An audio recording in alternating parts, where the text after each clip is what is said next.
We are ready.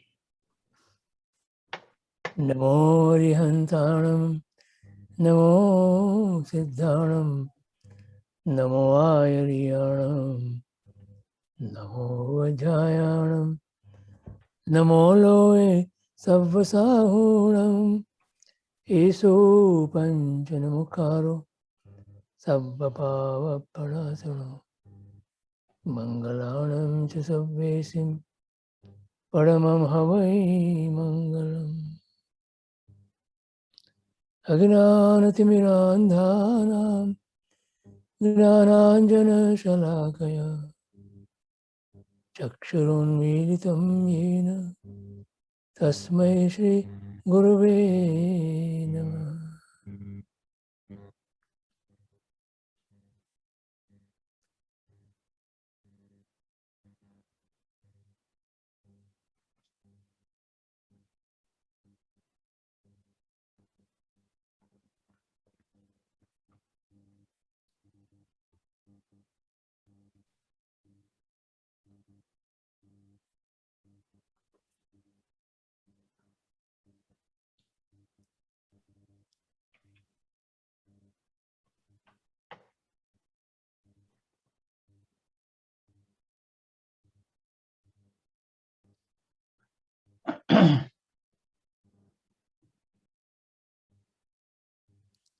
જય જિનેન્દ્ર બધાને. જય સાહેબ. તમે ખાલી એટલે માહિતી આપી છે કે મહેશભાઈ કેન શેર આશીષ પત્ર જયારે દેખાડવું હોય તો, અને બુક નું કવર પણ અમે એકવાર દેખાડ્યું છે બધાને. હા જી બતાવો. હા, ગુરુદેવની આજ્ઞા મળી ગઈકાલે, આજે સવારે મળી. જી અનુભૂતિનું આકાશ એટલે પૂજ્ય દેવચંદ્રજી મહારાજ સાહેબની અષ્ટપ્રવચન માતા ઉપરનું એમનું વિયોજન. હવે કાઢી નાખ્યો સાહેબ મહેશભાઈ.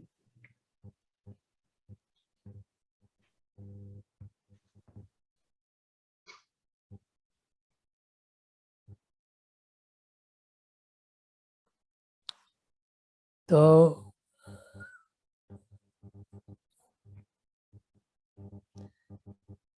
અધ્યાત્મ સમ્રાટ એવા પૂજ્ય દેવચંદ્રજી મહારાજ સાહેબે અષ્ટપ્રવચન માતા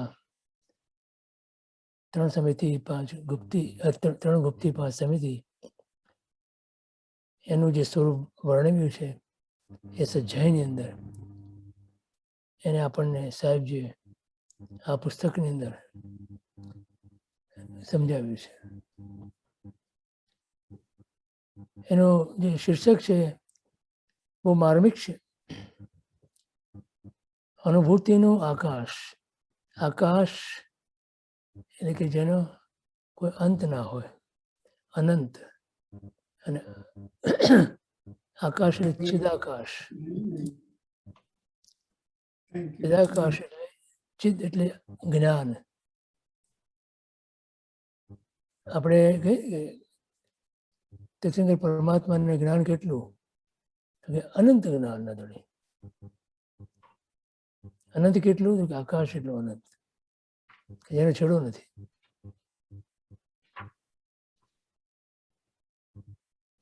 અને એવી રીતે આત્માની અનુભૂતિ જે છે એ જ્યારે થાય છે, જ્યારે જીવને, ત્યારે આવું આત્માનું જે સ્વરૂપ, આત્માનું સ્વરૂપ એ જ ચિદાકાશ છે, જ્ઞાન જ છે. આત્મા એટલે જ્ઞાન, જ્ઞાન એટલે આત્મા. આત્માની ઓળખ જ્ઞાન દ્વારા છે, જ્ઞાનથી જ. જ્ઞાન એનું મુખ્ય લક્ષણ.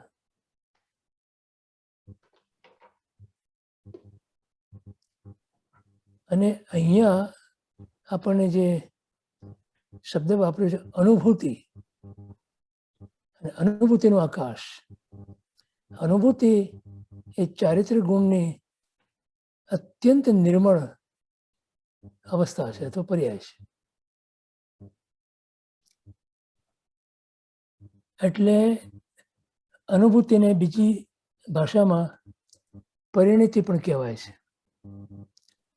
પરિણામ જે પામ્યું હોય, જે જ્ઞાન જીવને પરિણામ પામે અંદર આત્માની અંદર,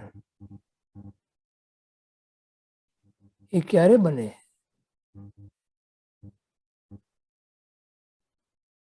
તો કે દર્શન, જ્ઞાન, ચારિત્ર એ 3 મુખ્ય તત્વ કીધા.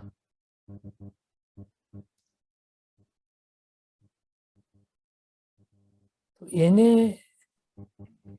ખરેખર તો એ એક જ છે.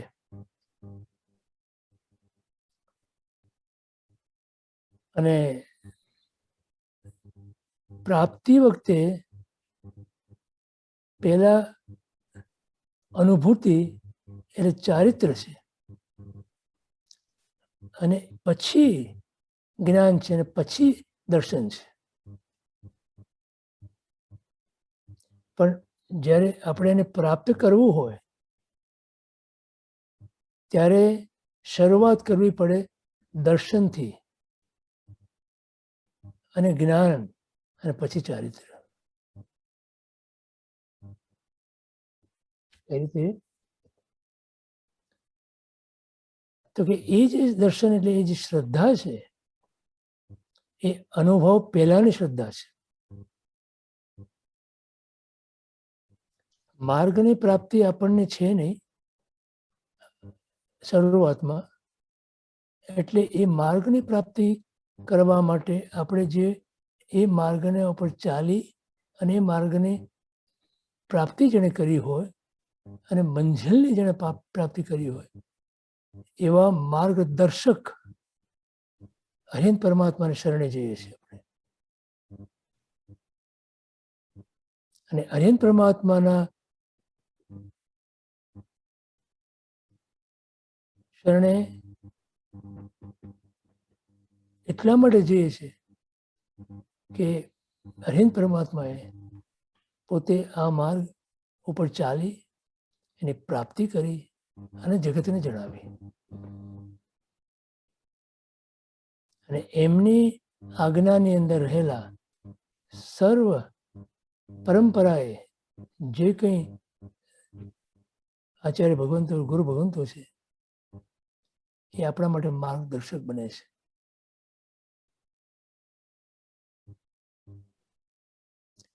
ગીતાર્થ ગુરુની નિશ્રામાં રહેવાની જે વાત કરી, એ ગીતાર્થતાનો અર્થ છે જ્ઞાની ગુરુ.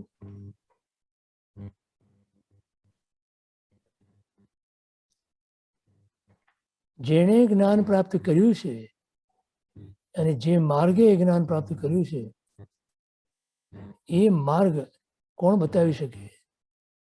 કે જે માર્ગ ઉપર ચાલ્યા હોય એ જ આ બતાવી શકે. તો આપણું કામ શું? આપણે શું કરવાનું? તો કે આપણે સંપૂર્ણપણે એ માર્ગ પર ચાલીને પ્રાપ્તિ જેણે કરી છે એવા ગુરુને આપણે પૂર્ણપણે સમર્પણ કરી અને એ બતાવે એ માર્ગે ચાલી આપણે, તો આપણને પણ એની પ્રાપ્તિ અવશ્ય થાય. એટલા માટે ત્યાં અનુભૂતિવાન ગુરુ અવશ્ય અવશ્ય અવશ્ય આ માર્ગની અંદર જરૂરી છે.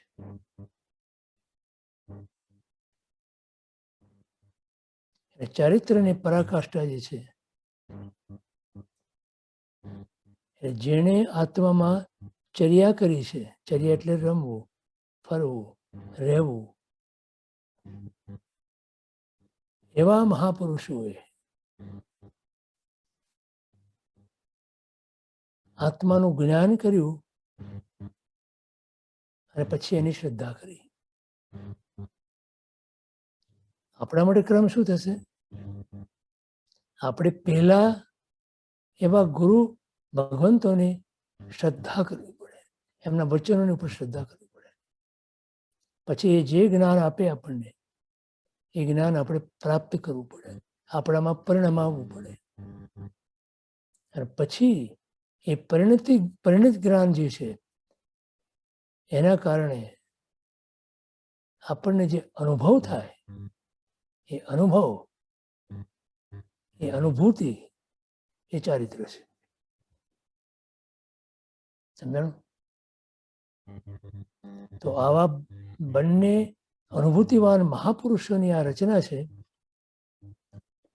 નામ પણ એ જ આપ્યું અમને, અનુભૂતિનું આકાશ, ચિદાકાશ. જ્ઞાન, આત્મજ્ઞાન ની પ્રાપ્તિ કર્યા પછી જે એમના અંદર ભાવ જન્મ્યા એ એમણે, એટલે દેવચંદ્રજી મહારાજ સાહેબે આ સજ્જાની અંદર પોતે અનુભવી અને લખ્યા છે. તો આપણે પણ એમના શબ્દોના આધારે એવું જ્ઞાન પ્રાપ્ત કરીએ, એવી અનુભૂતિ પ્રાપ્ત કરીએ અને એવી શ્રદ્ધા પ્રાપ્ત કરીએ, એ આપણો મોક્ષ માર્ગ બને.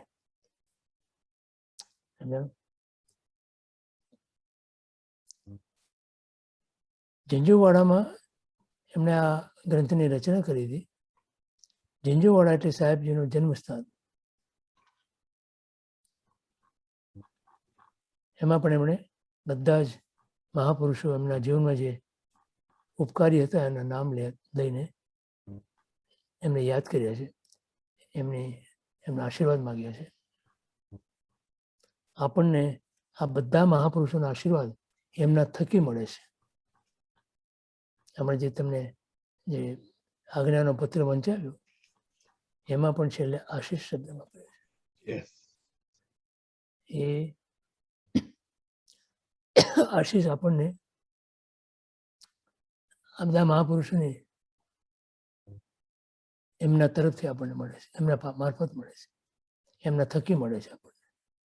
એટલે આપણે પણ એવા આશીર્વાદ લઈ અને ધન્ય થઈએ અને આપણે પણ એવી ભાવના ભાવીએ કે આપણને પણ આમાં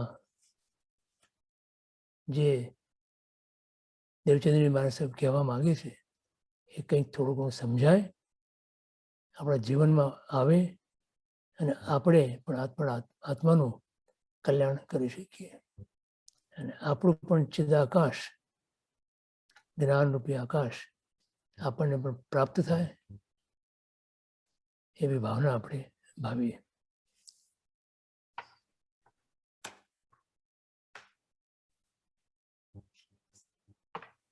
અનુભૂતિનું આકાશ પૂજ્યપાદ મહોપાધ્યાય શ્રી દેવચંદ્રજી મહારાજ કૃત અષ્ટપ્રવચન માતાની સજ્જાઈ ઉપર અનુપ્રક્ષા. બરોબર પ્રદીપભાઈ? એક પ્રશ્ન છે કે આ ગુરુમાં જે શ્રદ્ધા કરવાની છે તો કશાયની મમતા એની પહેલા કરવી પડે કે એની પછી થાય? મંદ વિષય અને કશાય એ ન હોય ને ત્યાં સુધી જીવને ગુરુના કે ભગવાનના વચનો પોતે અવધારી શકતો નથી. ઓકે. એટલે કંઈક અંશે પાત્રતા પહેલા જ કેળવવી પડે.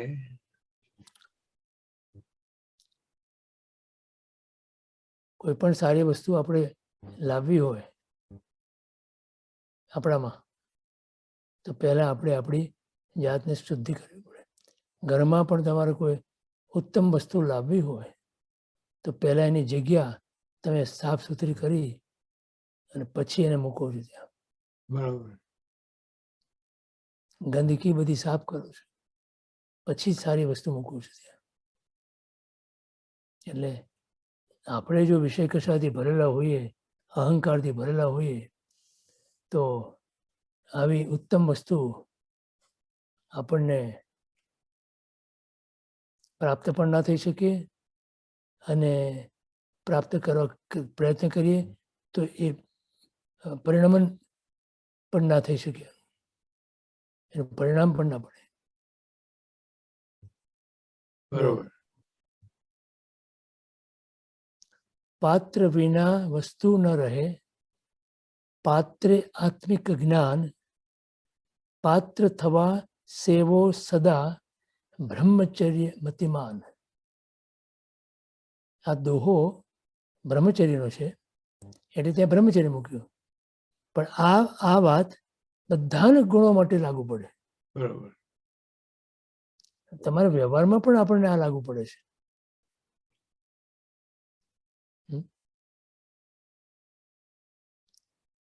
તમે કોઈ આસન ઉપર બેસવા માંગો ત્યારે નીચે તમે જરાક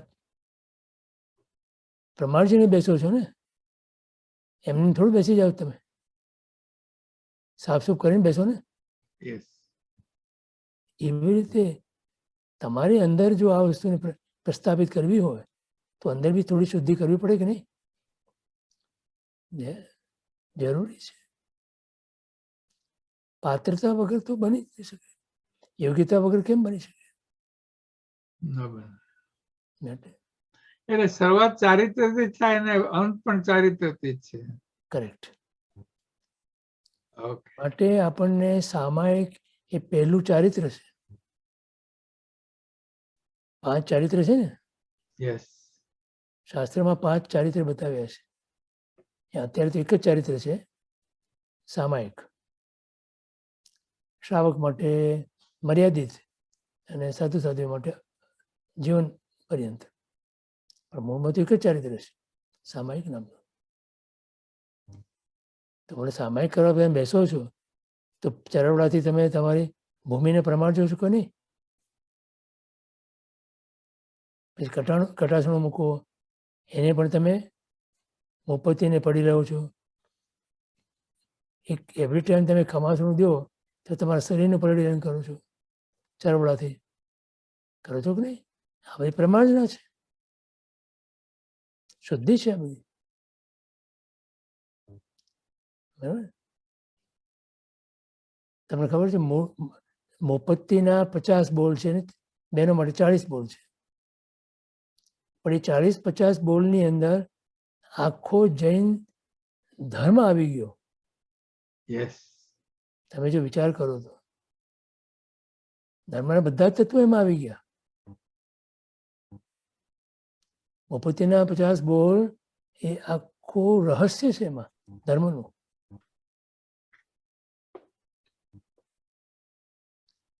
એમાં એક બોલ જે છે ને એ બહુ અગત્યનો છે. એના પરથી આપણે ખ્યાલ આવે કે કેટલી સૂક્ષ્મતા છે ભગવાનના વચનોની અંદર, કેટલી સૂક્ષ્મતા રહેલી છે. બોલો. એમાં એક બોલ આવે છે, સંકિત મોહને પરિહરું. આવે છે ને? યસ. બોલો છો કે નહીં? કે નથી બોલતા? ઉપરનો બોલ બોલો કે એમને કરી લ્યો. શું કરો? હા, બપોતીના બોલ 40 કે 50, બહેનો માટે 40, ભાઈઓ માટે 50. ભાઈઓ માટે 50 કેમ? ભાઈઓની દશા થોડી વક્ર છે, જડતા વધારે છે, એમનામાં અભિમાન વધારે છે, એટલે એમને 10 બોલ વધારે જોઈએ. એ શેના માટે છે? શુદ્ધિ માટે. પ્રમાર્જના કરવાની છે ને. બોલો ચેતનાબેન. પ્રણામ ગિરીશભાઈ. જી.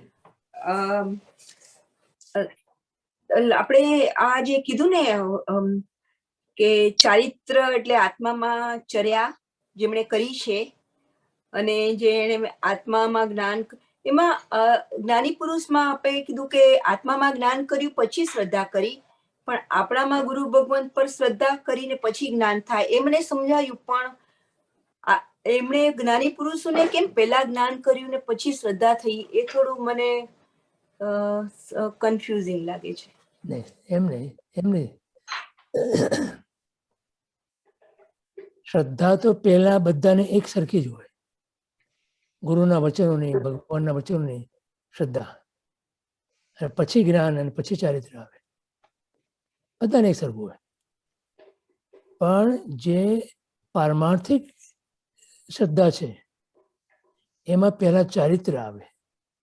હું તમને કહું કે તમને એમ કીધું તમને કે તમે આત્મા છો, બીજું તમે શરીર નથી, તમે પદાર્થો નથી, સંબંધો નથી, કાંઈ નથી, સંસાર નથી, કાંઈ નથી, તમે કેવળ આત્મા છો, અવિનાશી એવો આત્મા છો, વિનાશી તત્વનું કાંઈ જ તમે નથી. તો તમે સ્વીકાર કેવી રીતે કરો છો? તમને અનુભવ તો છે ને? જ્ઞાનથી. તમને અનુભવ તો છે. હા, અનુભવ નથી. તો તમે સ્વીકાર કેમ કરો છો? શ્રદ્ધા તો કરવી પડે પેલી. પહેલી શ્રદ્ધા જોઈએ ને. પેલી કઈ શ્રદ્ધા જોઈએ? જ્ઞાનીના વચનોની શ્રદ્ધા, પરમાત્માએ કહેલા વચનો ઉપર શ્રદ્ધા. એના ઉપરથી આપણને શ્રદ્ધા થાય ખરું કે પરમાત્મામાં મને શ્રદ્ધા છે, માટે પરમાત્મા જે કહે છે એ મારા કલ્યાણ માટે છે, માટે મારે સ્વીકાર. પછી તમને પોતાને અનુભવ થાય. એ ક્યારે થાય? એ તમારા ચારિત્ર્ય ગુણ તમારું જ્યારે નિર્મળ બને ત્યારે તમને એ પોતાને અનુભવમાં આવે. એને અનુભવની શ્રદ્ધા કહેવાય, અનુભવનું જ્ઞાન કહેવાય, અનુભૂતિનું જ્ઞાન કહેવાય. તમને કોઈ ગોળ વિશે આખું વોલ્યુમ આપ્યું, બરાબર સમજો, અને ગોળના બધા ગુણધર્મો વગેરે વગેરે કીધું, એની ઉત્પત્તિ કેવી રીતે થાય, કેમ બને, આ તે બધું, અને એના ગળપણ વિશે બધા ખૂબ બધા પ્રમાણો આપીને તમને સમજાવ્યું. તમે સ્વીકાર્યું ખરું.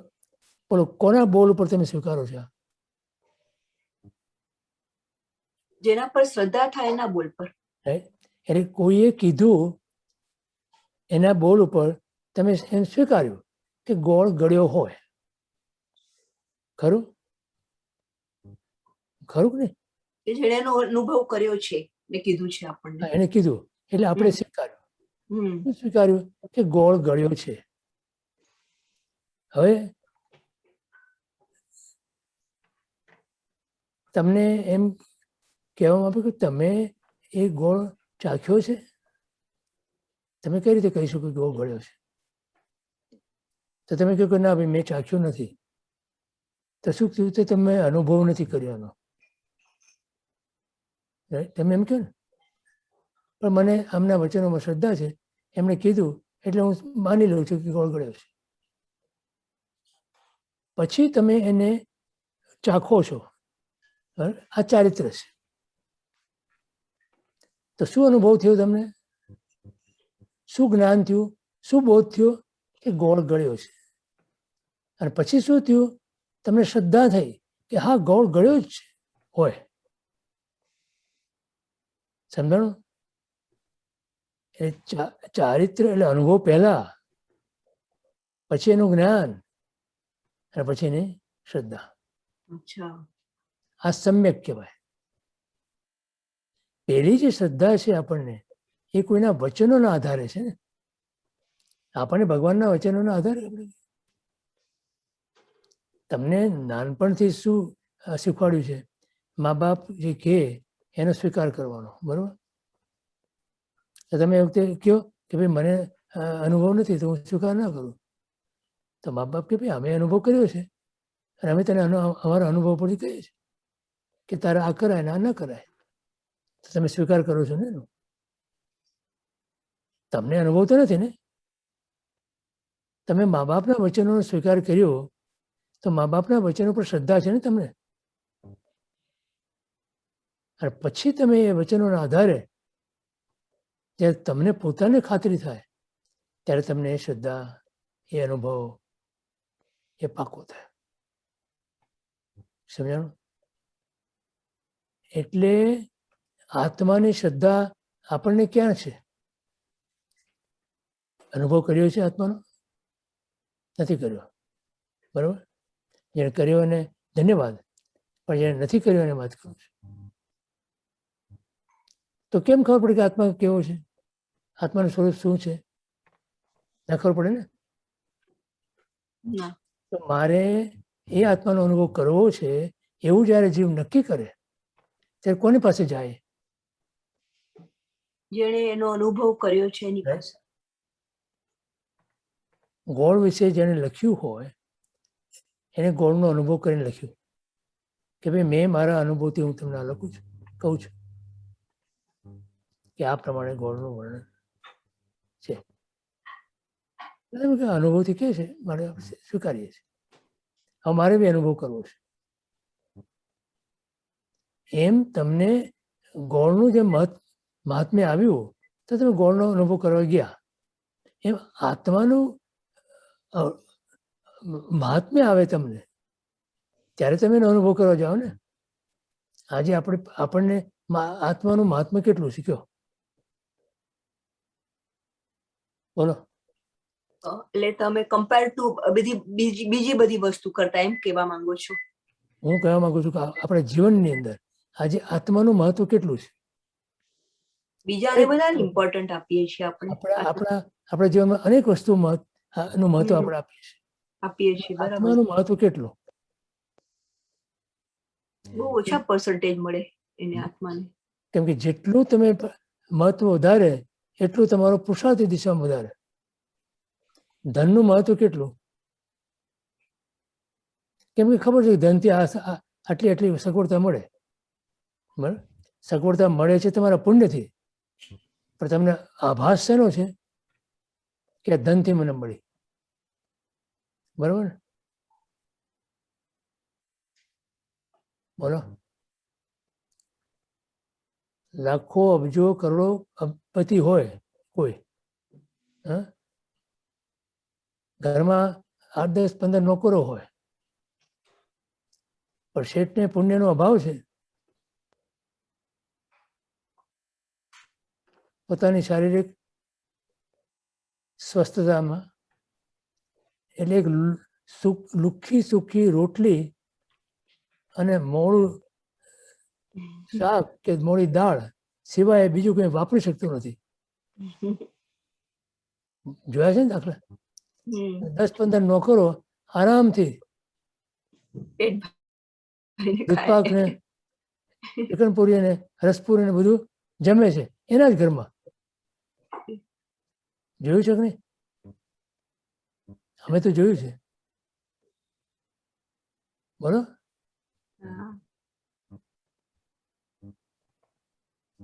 અને રાત્રે કોઈ પણ જાતની ચિંતા વગર, એક પણ ગોળી લીધા વગર આરામથી ઊંઘ કરે છે. અને ઓલો શેઠ કેટલી ગોળીઓ લે છે, એને ઊંઘ નથી આવતી. આ શું છે? કોનું પુણ્ય વધી ગયું? બોલો, તમે જ કયો.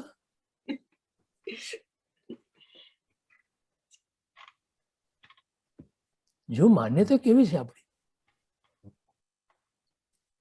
આપણે એને પુણ્યશાળી માનીએ છીએ શેઠને. ધનની અપેક્ષા એને.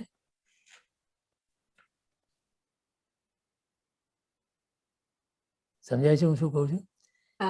એમ આપણે આત્માનું મહત્વ કેટલું કરીએ છીએ.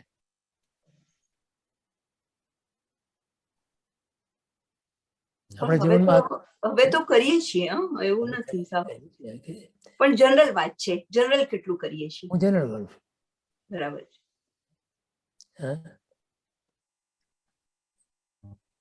હું તમને કહું કે બે વસ્તુ સામે આવીને ઊભી રહે ને ત્યારે તમારી કસોટી થાય. આ હું દાખલો ઘણા પહેલા આપતો હતો. એક ઇન્વિટેશન છે તમને તમારા વેવાઈનું, અને એક ઇન્વિટેશન છે તમને ધર્મની પ્રવૃત્તિ માટેનું. મને તમે મને કહો કઈ પ્રવૃત્તિમાં તમે જશો? તમે રોંગ ને ક્વેશ્ચન પૂછી રહ્યા છો. બીજા બધા છે એ લોકોને પૂછો. બધાને પૂછો છો? હા, બરાબર. બધાને પૂછો છો?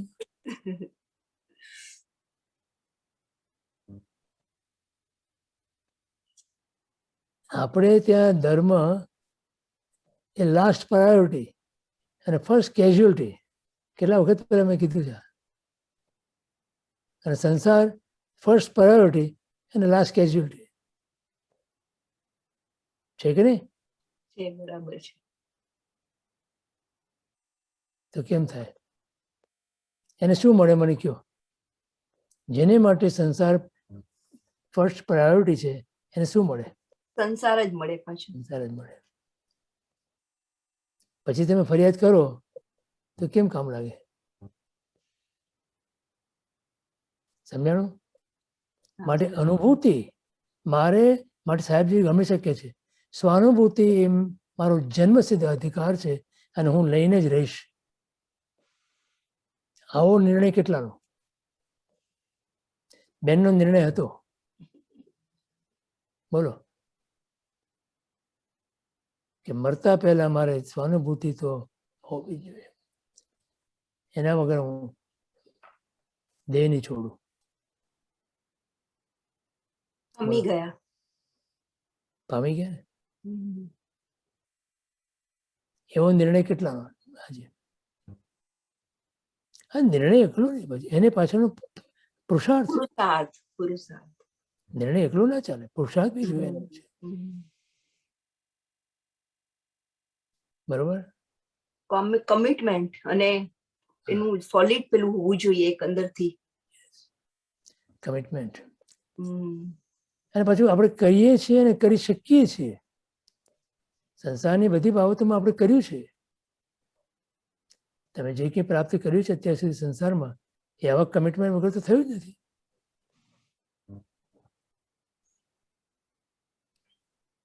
ત્યાં તમે અનાયાસે નથી મૂક્યું, પૂરેપૂરો આયાસ કર્યો છે. ધર્મમાં તમે અનાયાસ મળે તો ઠીક છે, તો સારું છે, સંસારમાં ખોટું નથી કઈ. પુણ્યનો ઉદય છે ને હમણાં.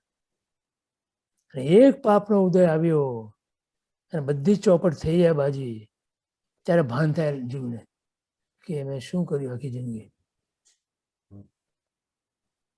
ખરું? ગિરીશભાઈ હવે તો થાય છે એવું અંદરથી ફીલ થાય છે એવું કઈ એકદમ થવું જોઈએ. મને ખબર છે બધાને ઘણા થાય છે બધાને. હવે આમ લાગે છે કે નાઉ ધીસ ઇઝ હવે અહીંયા એન્ડ કરવો છે. ક્યાં અવેરનેસ છે, અવેરનેસ આવી છે. સારું છે. તો એવા અનુભૂતિવાન મહાપુરુષોના આ વચનામૃત છે. એક તો અનુભૂતિવાન અધ્યાત્મ સમ્રાટ એવા દેવચંદ્રજી મહારાજ સાહેબ, અને બીજા અનુભૂતિવાન ભક્તિ યોગાચાર્ય ગુરુદેવ. એમણે આપણને આ આપ્યું છે. આપણે આપણી જાતને મહાભાગ્યશાળી માનવું જોઈએ કે આપણી પાસે આ શબ્દો આવ્યા છે. આ બધા મહાપુરુષો એક વખત પોતાને પામી ગયા પછી બહાર નીકળવા માંગતા ના હોય. કેવળ જગતના કલ્યાણ માટે ત્યાં કહે છે કલાપુરુષ મહારાજ સાહેબ કે ભગવાને મને એ શરતે આપ્યું છે આ બધું કે હું એનો વિનિયોગ કરું. સિદ્ધિ પછી વિનિયોગ છે. આ બધા મહાપુરુષોને સિદ્ધિ થયા પછી પરમાત્માને વચન આપ્યું છે એમણે કે પ્રભુ મારી સિદ્ધિ પછી હું એનો વિનિયોગ કરીશ. આ મટે આપણને આપે છે. પરમાત્મા પોતે પણ કેવળજ્ઞાનની પ્રાપ્તિ કર્યા પછી દેશના આપે છે. એ વિનિયોગ છે. એ તો દેશના આપણને એમને શું જરૂર છે? ઘણા કેવડી ભગવાન તો એમને મોક્ષ જતા રહ્યા એક શબ્દ બોલ્યા વગર. એ બધા મુખ કેવડી કહેવાય.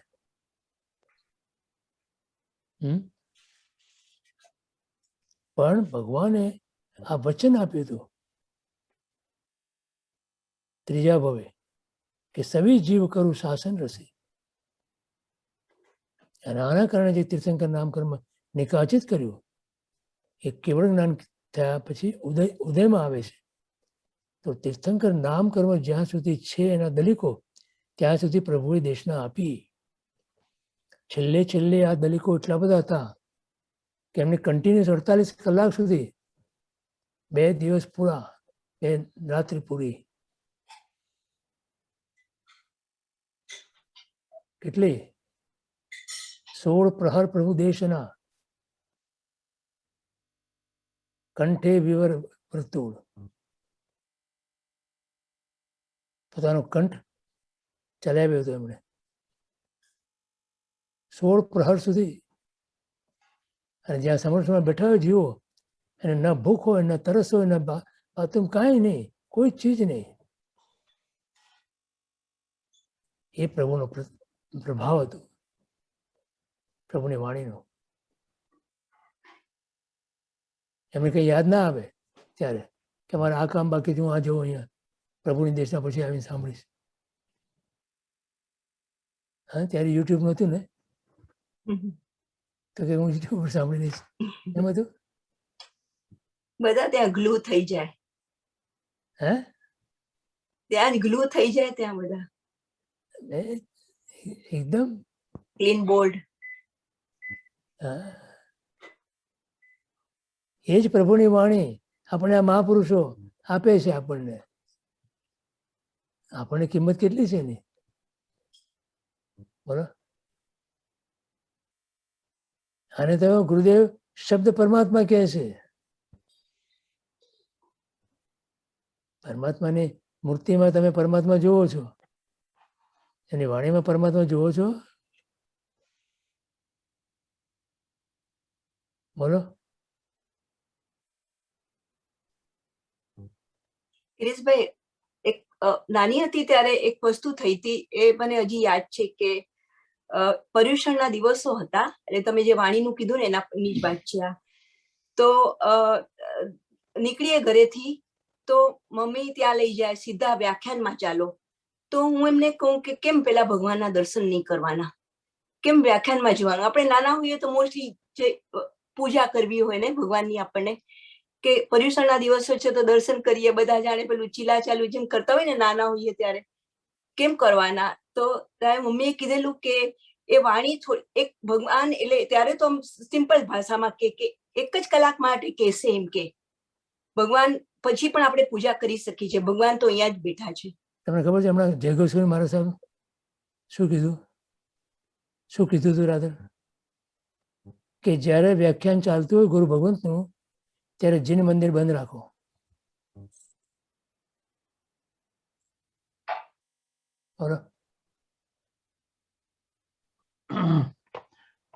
મેં હેમંતભાઈને સજેસ્ટ કર્યું પણ કાંઈ જવાબ ન આવ્યો. નહીં આપે જવાબ, એનો જવાબ નહીં થઈ શકે, કોઈના મગજમાં ઉતરે નહીં આ વાત. ગિરીશભાઈ, પણ મારા મગજમાં તો કેટલી નાની હતી ત્યારે મને લાગે આઈ વોઝ 12 years old. આજે તમે હજી યાદ છે મને આ વસ્તુ. આજે તમે કોઈને કહો તો કે જ્યાં સુધી સ્વાધ્યાય ચાલતો હોય, પ્રભુની વાણી ચાલતી હોય, દેરાસર બંધ, બોલો, કબૂલ કરશે કોઈ? અહીંયા જો પહેલા શ્લોકમાં શું કીધું જો, આધાર સૂત્ર, સુકૃત કલ્પતરુ. આભાર ગિરીશભાઈ. જી.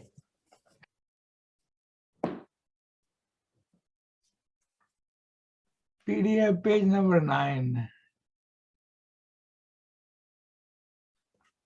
સુકૃત કલ્પતરુ શ્રેણીની વર ઉત્તર કુરુભૂમિ અધ્યાત્મ રસ શશિકલા શ્રી જીનવાણી નવમી. આ જીનવાણીના બધા વિશેષણો આપ્યા. પહેલું જ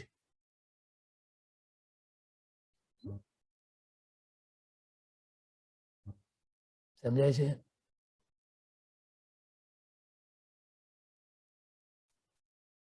દીપચંદ પાઠક સુગુરુ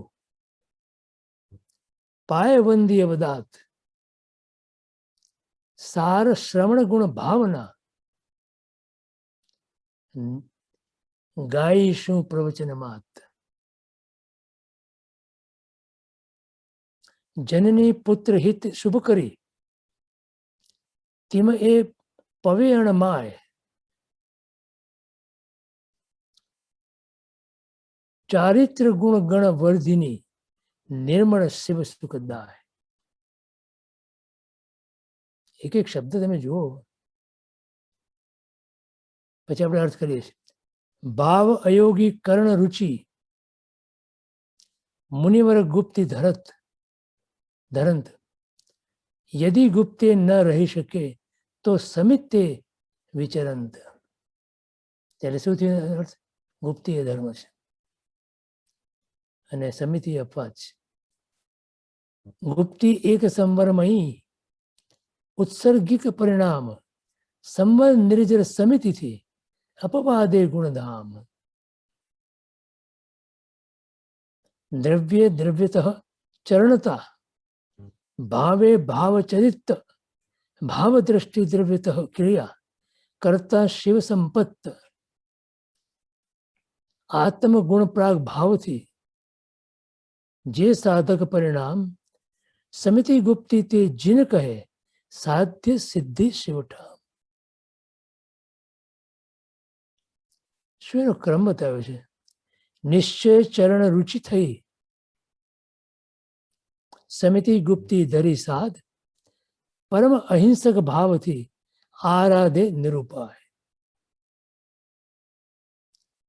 પરમ મહોદય સાધવા જે થાય ઉજમાળ શ્રમણ ભિક્ષુ માહણ યતિ ગાઉં તસ ગુણમાળ. હવે એનો અર્થ કરે છે. જો સુકૃત્યો રૂપી કલ્પવૃક્ષોની શ્રેણીને ઉગવા માટે શ્રેષ્ઠ ઉત્તર કુરુની ભૂમિ સમી. તમને ખબર છે કુરુક્ષેત્ર બધા ઉત્તર કુરુ અને દક્ષિણ કુરુ વગેરે આપણી લોકના અંદર આવે. અને અધ્યાત્મ રસ રૂપી સમુદ્ર માટે ચંદ્રની કળા જેવી પ્રભુની વાણીને હું સ્તવું છું. જેમ સમુદ્રમાં ભરતી આવે ને ચંદ્રની,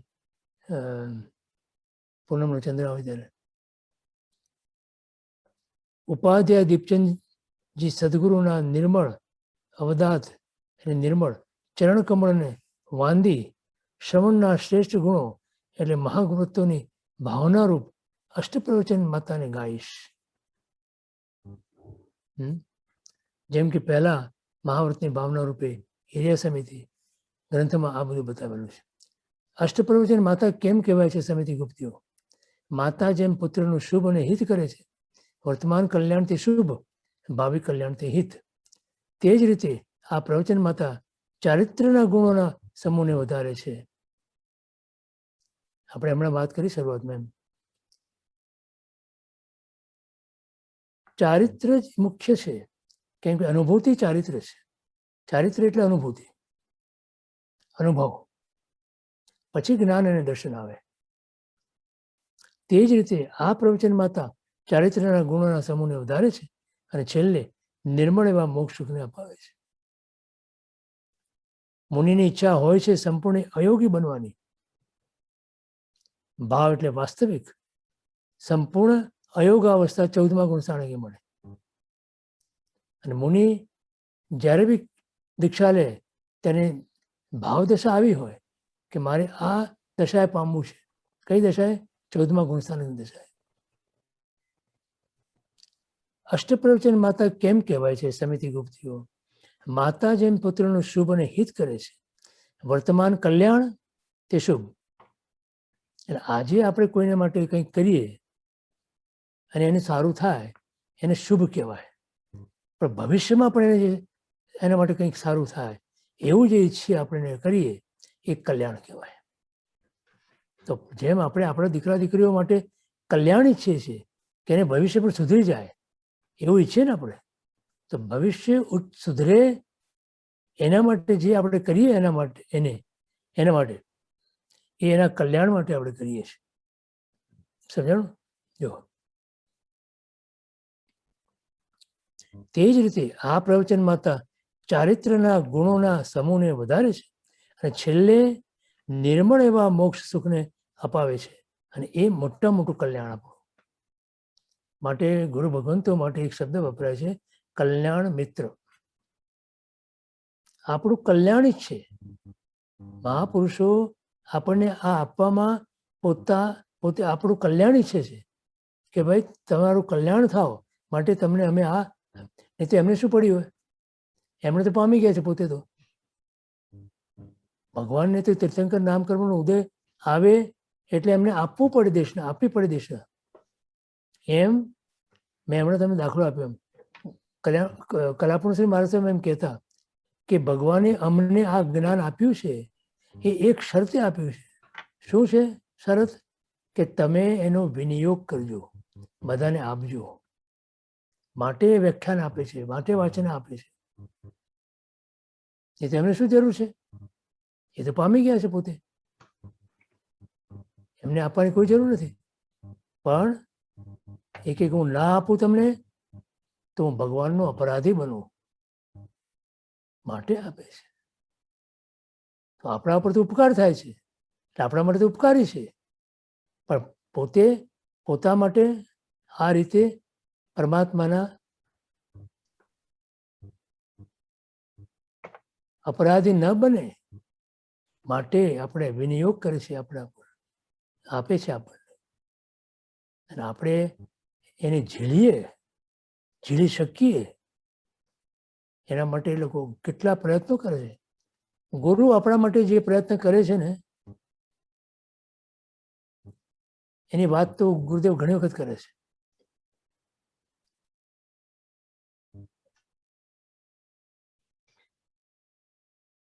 સુધરેના ચીફ ઓફિસરની નો દાખલો આપે છે મ્યુનિસિપાલિટીના. એની ઓફિસમાં બેઠો હોય આરામથી, પંખા નીચે કે એર કન્ડિશનમાં, મજાનો છાપી વાંચતો અને ચા કોફી પીતો હોય, બરાબર, સુઘડ કપડાં પહેરીને, અને ક્યાંક ગટર ભરાઈ ગઈ, એને કોલ આવે તો તરત એનો પહેરવેશ પહેરી અને ઉપડે અને કાદવની અંદર જાય, બરાબર, એ બધું ઠીક કરવા માટે. તો ગુરુ પોતે પોતાના આત્માના એર કન્ડિશનની અંદર બેઠા હોય અને શિષ્યના દોષ જોવા પડે અને હવે ગટરમાં જવું પડે, ગમે છતાં ગુરુ કરે છે. જેમ સુધરેના મેનેજરને એ કરવું પડે છે, એનું પાર્ટ ઓફ હિઝ ડ્યુટી, એમ આ પણ ગુરુની એક ફરજ છે. એ ગુરુ પોતાની ફરજના ભાગરૂપે એ આ કરે છે. એ કંઈક સમજાય છે તમને? ગુરુ કેટલા નીચે ઉતરે છે તમારા માટે કરીને, એ વાત પકડાય છે તમને? બોલો. ગુરુ તો પોતાના આત્માની અંદર મસ્ત છે, પ્રસન્ન છે, સમાધિમાં છે, અને શિષ્યની વિટમણાઓની અંદર એમને આવવું પડે. એ ગમે કોઈને?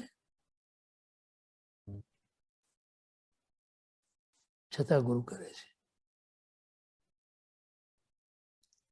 ભગવાનને કેવળ જ્ઞાન થયા પછી પોતે કેટલા બધા અંદર મસ્ત હશે પોતાના આત્મામાં, છતાં એમને બહાર આવીને દર્શના દેવી પડે છે. દેવું પડે ને,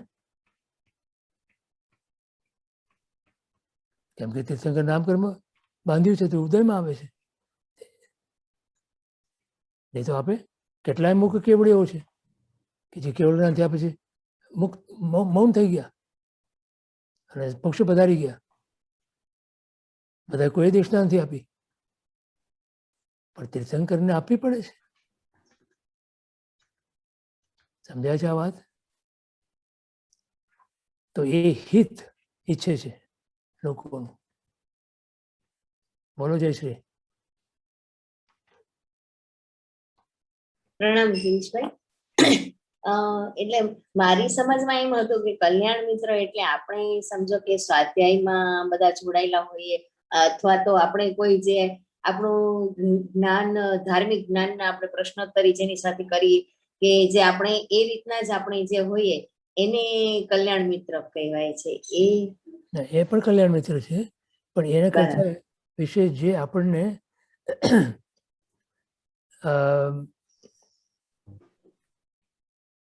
આપણા હિતની વાત કરે અને આપણે કોઈ ખોટા રસ્તે જતા હોય તો આપણી કાનપટ્ટી પકડીને આપણે સીધા રસ્તે લઈ જાય, એ કલ્યાણ મિત્ર છે. એમ. હા. તો ગુરુ એ કામ કરે તો ગુરુને પણ પંચસૂત્રની અંદર ગુરુને પણ કલ્યાણ મિત્ર કીધા છે. હા, બરાબર. વાંચ્યું તમે? હાજી. જો મુનિની ઈચ્છા હોય છે સંપૂર્ણ અયોગી બનવાની, ભાવ વાસ્તવિક સંપૂર્ણ અયોગ અવસ્થા તો 14મા ગુંઠાણે મળે, અને એ માટે સાધન રૂપે તેઓ ગુપ્તીને ધારણ કરે છે. જ્યારે ગુપ્તીમાં ન રહી શકે ત્યારે સમિતિને ધારે છે. એટલે ગુપ્તિ એ ધર્મ છે અને સમિતિ એ અપવાદ રૂપ છે. ગુપ્તિ એટલે સંવરમય પરિણામ કે જ્યાં કર્મોના આવવું બંધ થઈ જાય. ગુપ્તિમાં માત્ર સંવર જ ત્યાં છે, કારણ કે ત્રણેય યોગોના દ્વાર જે કર્મોને આવવાના હતા એ કર્મો આવતા ત્યાં બંધ કરાયેલા છે. ગુપ્તિની અંદર મનોગુપ્તિ, વચન ગુપ્તિ અને કાય ગુપ્તિ, એને ગુપ્ત કરી દીધા, ગોપી દીધા. એટલે હવે એમાં કર્મ આવી ના શકે. જ્યારે ગુપ્તિમાં ન રહી શકે,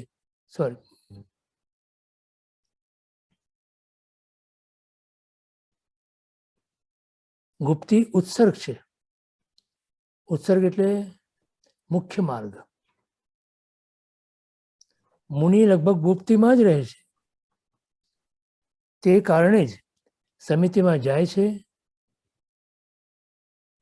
કોઈ કારણ હોય તો સમિતિમાં જાય.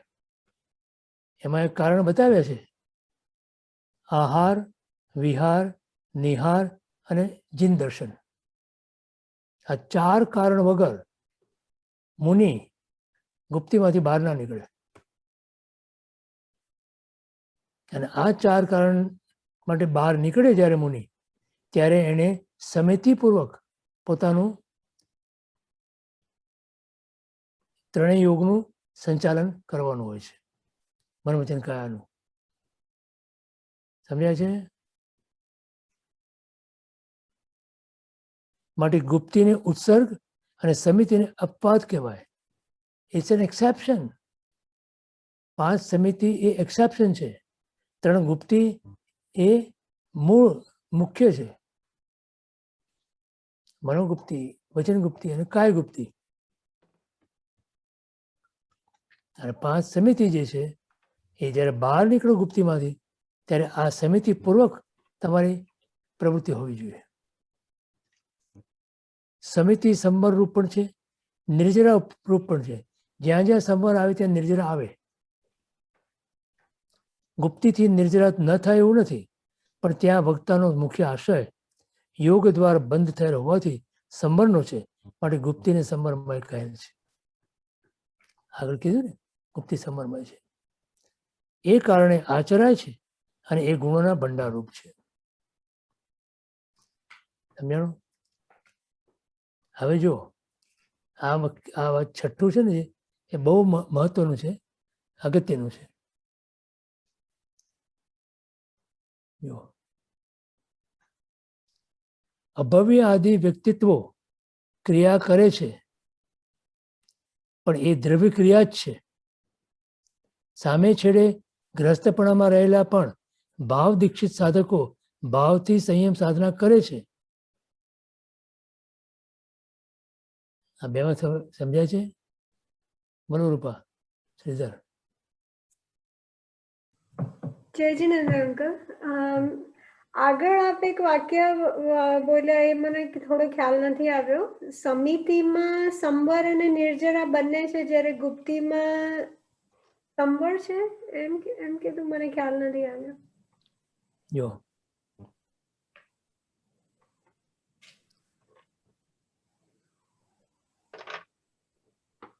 સમિતિ સંવરરૂપ પણ છે, નિર્જર એની વચ્ચે.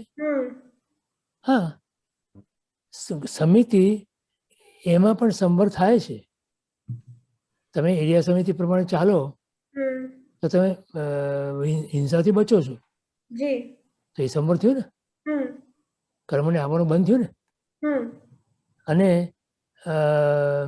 તમારો ઉપયોગ તમારામાં રહ્યો એટલા પૂરતું નિર્જરા થાય છે, હમ તો બંને થયું ને એમાં. હમ તો ગુપ્તીમાં ખાલી સંવર કે ગુપ્તીમાં પણ બંને જ થાય? હા, ગુપ્તીમાં પણ થાય. હા, કે I think I heard only somewhere, એટલા માટે મેં ના, પૂછ્યું. ગુપ્તીમાં પણ થાય. ગુપ્તીમાં સંવર થાય, ગુપ્તીમાં સંવર થાય. સંવરની સાથે હંમેશા નિર્જરા જોડાયેલી હોય. નિર્જરાની સાથે સંવર જોડાયેલો ના હોય કે ના હોય પણ ખરા, ના પણ હોય. સમજાણું? હમ સંવર જ્યારે થાય ને, કર્મને આવવાનું બંધ થાય ને, હમ એ વખતે આત્મા પર લાગેલા કર્મોનું નિર્જરા પણ થતી હોય છે. હમ સમજાણું? હમ જો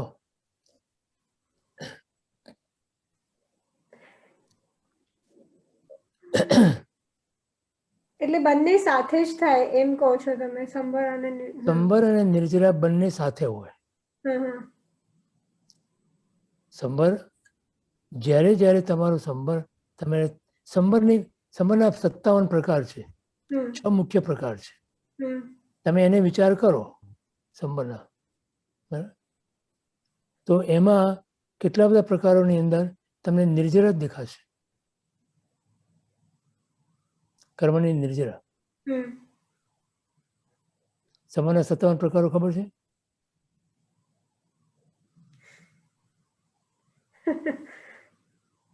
યાદ નથી અત્યારે.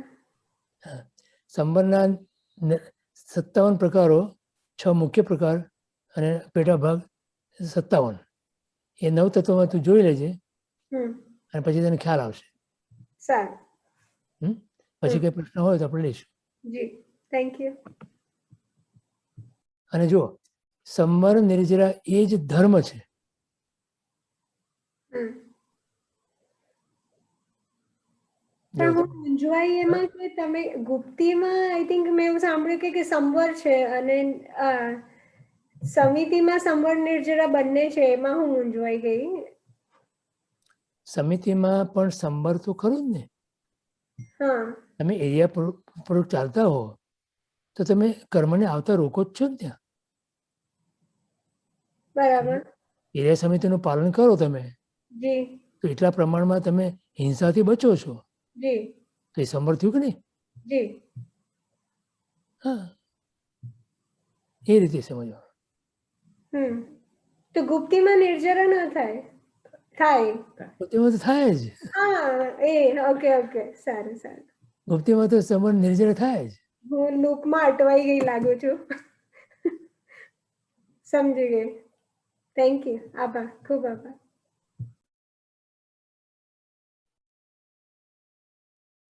પણ ગુપ્તી એ મુખ્ય ધર્મ છે, સમિતિ અપવાદ ધર્મ છે, એટલું સમજવાનું. હવે આ વસ્તુ બહુ જ અગત્યની છે. છઠ્ઠો મુદ્દો, અભવ્ય આદિ વ્યક્તિત્વો ક્રિયા કરે છે પણ તે દ્રવ્ય ક્રિયા છે. હવે છે ને, આપણી ક્રિયા તમે વિચારો. તમે ધર્મની ક્રિયા કરો છો ને, સામાયિક, પ્રતિક્રમણ, પૂજા, ભક્તિ, તપ, જપ બધી કરો છો ને ક્રિયા. હા, અને તમે શું માનો છો કે તમે ધર્મ કરો છો, ખરું? ધર્મ કોને કહેવાય? 9 તત્વો છે ને, 9 તત્વમાં 4 તત્વો ઉપાદેય છે, 4 તત્વ હે છે, બરાબર? અને 1 તત્વ કથનચિત ઉપાદેય છે. આમ તો હે છે પણ કથનચિત ઉપાદેય છે, કોઈ અપેક્ષાએ. બરાબર? એ ખબર છે ને? 9 તત્વો તો કરી ગયા છે ને બધા. ન કરી ગયા તો એની ઘણી બધી અવેલેબલ છે રેકોર્ડિંગ, ફરી વાર જોઈ જજો, બરોબર ને? તો જીવ અને મોક્ષ એ ઉપાધિ, સંબર અને નિર્જરા એ ઉપાધિ, આદરવા યોગ્ય, બરાબર? આશ્રવ, બંધ, પાપ અને પુણ્ય એ હે, આ ભેગું પણ સોરી, આશ્રવ, બંધ, હે, બરોબર? હે એટલે છોડો રાખ, અને અજીવ,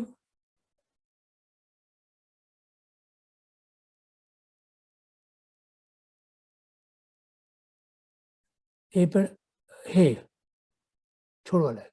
તો જીવ, અજીવ, પુણ્ય, પાપ, આશ્રવ, સંબર, નિર્જરા અને મોક્ષ કેટલા તત્વો થયા? 9 તત્વો થયા કે 8 થયા કે 9 થયા? કેટલા થયા?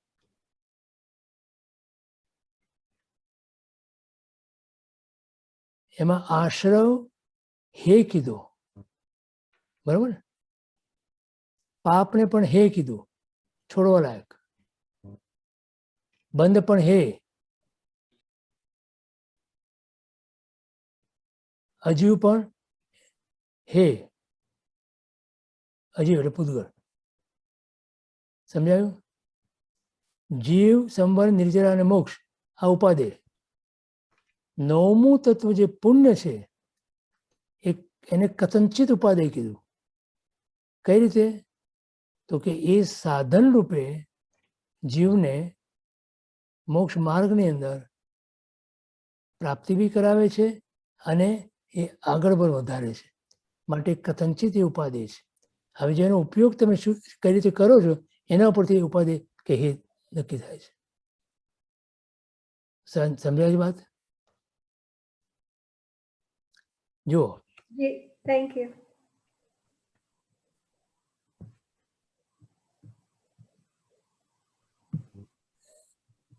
અભવ્ય આદિ વ્યક્તિત્વ ક્રિયા કરે છે પણ એ દ્રવ્ય ક્રિયા જ છે. તો આપણે જે ક્રિયા કરીએ છીએ ધર્મની,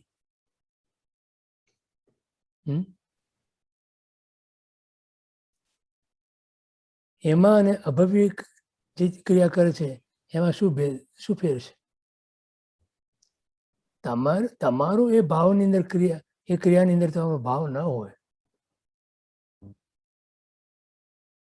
તો તમારી એ ક્રિયા અને અભવ્યની ક્રિયા બેમાં શું ફરક? આવા સમજાય છે? તો એની સામે છેડે આ એક બાજુ છે અને એક બીજું, ગ્રસ્તપણામાં પણ રહેલા ભાવ દીક્ષિત, ભાવથી જે પોતે દીક્ષિત છે એવા સાધકો ભાવથી સંયમ સાધના કરે. એટલે મુખ્ય એટલે મહત્વ કોનું આવ્યું? અભવ્ય જે કરે છે ક્રિયા એમાં એનો ભાવ નથી આવતો, એનો આશય પુણ્ય બંધ હોય છે. ફરીવાર સાંભળો, અભવ્ય જે ક્રિયા કરે છે ધર્મની એમાં એનો આશય એકમાત્ર પુણ્ય બંધનો છે. તમે જો ધર્મ કરો અને તમારો આશય માત્ર પુણ્ય બંધનો હોય તો તમારી એ ક્રિયા અને અભવ્યની ક્રિયા એ બેમાં તફાવત શું છે?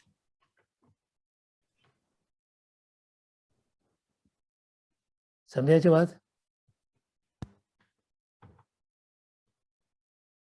અભવ્યને ક્યારે પણ કોઈ કાળે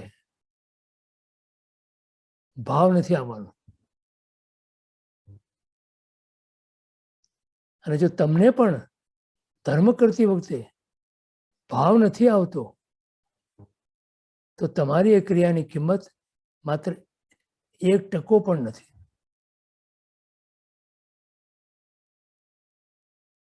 અને જો આશય નથી શુદ્ધ તમારો એ ક્રિયા કરતી વખતે, તો એ તો તમારા માટે ઉલટાનો બંધન બનવાનું છે. સમજાયું?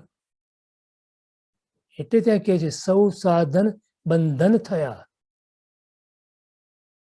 રહ્યો ને કોઈ ઉપાય, સત સાધન સમજો નહીં. સત સાધન એટલે આત્મા જે સાધનથી મુક્તિને પામે એ સાધન, એની તો સમજ જ નથી. બોલો. સત એટલે આત્મા. એ આત્માની મુક્તિ શેનાથી થાય? જે સાધનથી થાય એ સાધનને તો આપણે સમજ્યા નથી.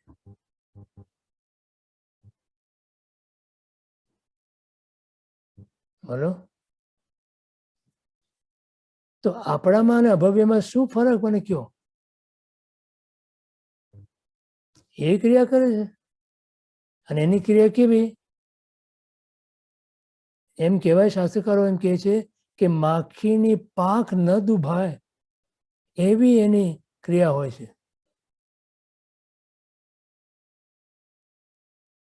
કે જે ક્રિયા કરીને એ દેવલોકની અંદર 9મા ગ્રેવેક સુધી જઈ શકે છે. વૈમાનિક એની ઉપર પણ મોક્ષ ના થાય. તો તમને એમ લાગે છે કે તમે આ જે ક્રિયા કરો છો આશયની શુદ્ધિ વગરની અને ભાવ વગરની ખાલી ક્રિયા કરવા ખાતર ક્રિયા કરો, એનાથી આપણો મોક્ષ થશે એમ માનો છે? શું માનો છે? બોલો તેજસ. પ્રણામ ગિરીશભાઈ.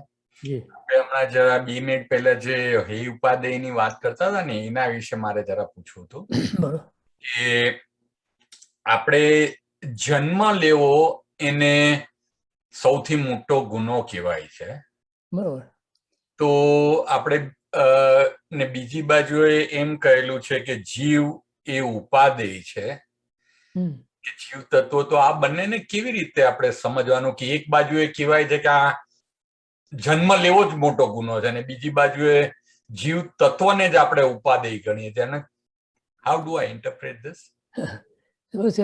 જન્મ લેવો એ જુદી વસ્તુ છે અને જીવ એટલે આત્મા એ જુદી વસ્તુ છે. એટલે જીવને આપણે આત્મા તરીકે જ ગણવાનું, ઓલો આગળ જે જીવ છે. ઓકે. તમે માનો કે તમે જીવ જન્મ લે છે, બરોબર, પણ જન્મ ક્યારે કેવી રીતે લે છે? એટલે આત્મા હોય તો જન્મ લે છે, રાઈટ? એમ નહીં, એમ નહીં, પણ તમે એમ એટલું તો સ્વીકારો ને તમે કે જન્મ લેવો પડે છે જ્યારે, રાઈટ, ત્યારે એક કર્મને ખપાવવા માટે જન્મ લેવો પડે છે ને. કર્મ હોય તો જન્મ લેવો પડે ને. કર્મ જ ના હોય તો જન્મ કેમ લેવો પડે? તો મોટો ગુનો તો આ છે, મોટો દોષ તો આ છે. કર્મે મોટો દોષ છે. જીવે દોષ કર્યો છે માટે એને જન્મ લેવો પડે છે. બોલો. મોક્ષ ગયેલા જીવો જન્મ લે છે? તો જીવનો ક્યાં આમાં વાત આવે?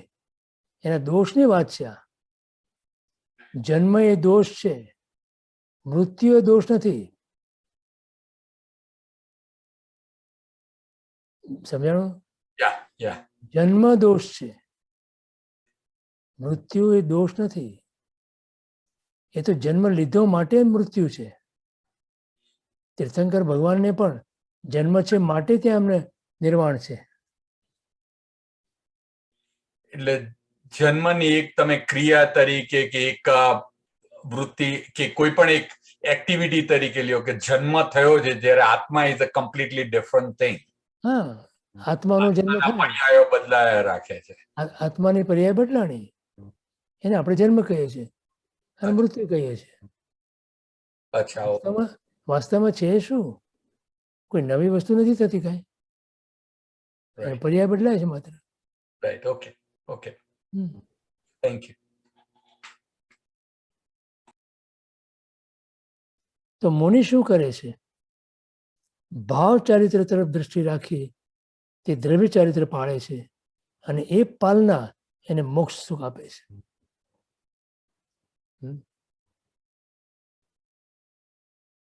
ભાવ ચારિત્ર કોને કહેવાય? આત્માની અંદર રમણતા એ ભાવ ચારિત્ર છે. અને એ રમણતા માટે જે બાહ્યમાં તમારે સમિતિ ગુપ્તિનું પાલન કરવું પડે એ દ્રવ્ય ચારિત્ર છે. સમજાણું? ચારિત્રનો અર્થ જે છે પોતાના ઉપયોગનું, પોતાના આત્માને રમવું, ચરવું. અને બીજું છે ચારિત્રનો અર્થ આપણે ફરી પહેલા બી કર્યો છે કે જેના આધારે આત્મામાંથી કર્મ ખાલી થાય છે. રિક્ત ચારિત્ર એમાંથી રિક્ત શબ્દ છે. ચર રિક્ત. તો રિક્ત ખાલી થવું. તો ચારિત્રથી આત્માની અંદરથી બધા કર્મો ખાલી થઈ જાય છે. માટે ચારિત્ર ખલું ધમ્મો કીધું, દંશણ મૂલો ધમ્મો કીધું. શ્રદ્ધા એ ધર્મના મૂળમાં છે. જો મૂળમાં તમારી શ્રદ્ધા નથી, મૂળમાં, તો ધર્મ જ નથી. ધર્મનું વૃક્ષ પાંગરે જ નહીં. પણ શ્રદ્ધા મૂળમાં જોઈએ. શ્રદ્ધા કોનામાં જોઈએ? 4 તત્વોમાં તમને શ્રદ્ધા હોવી જોઈએ. તમારા શુદ્ધાત્મામાં, પરમાત્મામાં, ગુરુમાં અને ધર્મમાં. આ 4 તત્વોની શ્રદ્ધા એને સમ્યક શ્રદ્ધા કહેવાય. આ શ્રદ્ધા વગર જીવની અંદર ધર્મનું પરિણમન 3 કાળમાં ન થાય. પહેલા એ શ્રદ્ધા તમને પરમાત્મા કે ગુરુના વચનોથી આવે, પછી તમારા અનુભવથી તમને શ્રદ્ધા પાકી થાય. સમજાણું? જો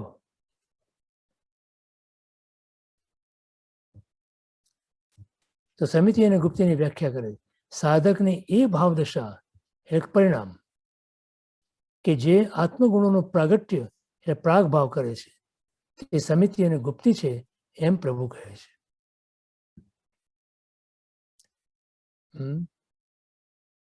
બરોબર ચંદ્રિકાબેન?